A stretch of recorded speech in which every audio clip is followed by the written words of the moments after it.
Hi, and welcome to Special Collections in Performing Arts, located in the Michelle Smith Performing Arts Library at the University of Maryland.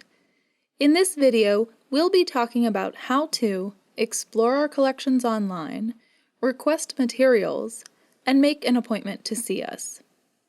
Rather than libraries, where circulating materials are often organized around subject area, archives are organized around collections, often determined by ownership by an individual, group, or corporation. Finding aids are the primary way a user can find out what is in an archival collection to determine what in an archive they'd like to see. Finding aids describe the contents of a collection, the dates in which they were created, and how they came to their current home. In many cases, a finding aid will also give you an inventory of items in the collection to varying degrees of detail. In our Index of Collections, you can browse collections by topic, and then choose a collection that might interest you due to the subject, the person, or the organization. Once you select a collection, you will find yourself face to screen with a finding aid. There are two main portions of a finding aid, the overview and the box inventory. In our online system, the overview information is displayed on the left, and box inventories are displayed on the right.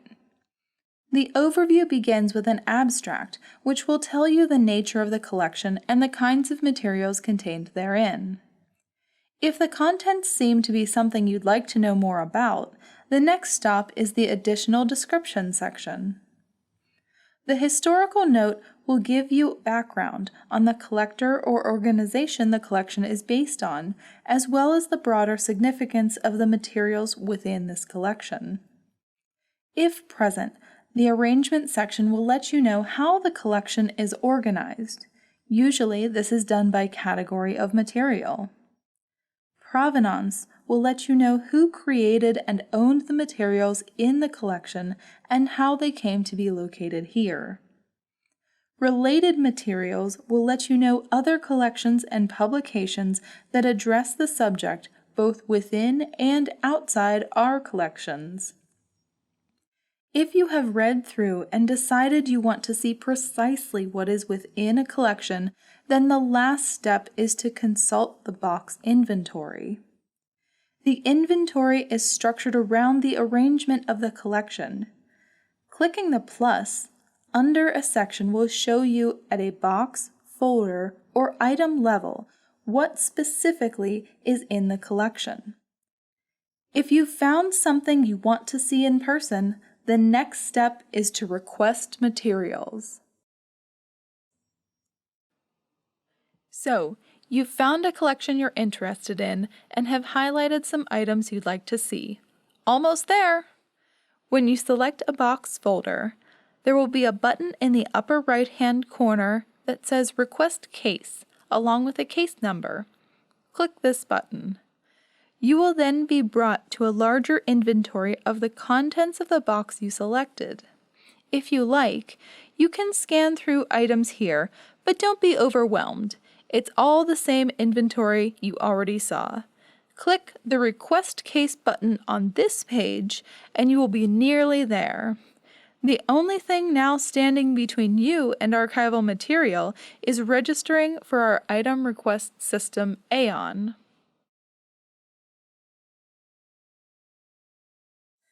After requesting a box, you will be brought to the login screen for Aeon.